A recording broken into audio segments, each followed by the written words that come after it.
พร้อมครอบครัวมาทำบุญตักบาตรอยู่วัดอุกมาเนาะช่วยหน่อยหนาวอากาศเย็น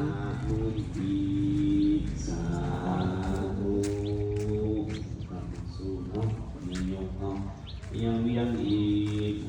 50,000 ปีสาธุคำสู่เด้อนะโยมทองในตุมีอาเนาะนั่นนี่เราว่าให้เท้าฟังสะสมบุญไว้บุญจะเป็นเหตุเป็นปัจจัยสักนำเนาะเอาพวกความสนิทกัน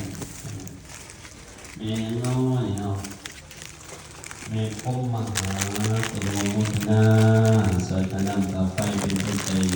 100 บาทสาธุสาธุโยมเนาะในมงคลสูตรที่พระเจ้าว่าไว้ปัจจุรูปเทสวะโสมีธรรมังพระมุตตมังการเกิดในทินที่ดีทินฐานที่ดีก็จัดเป็นมงคลอันหนึ่งทินฐานที่ดีโดยเฉพาะประเทศที่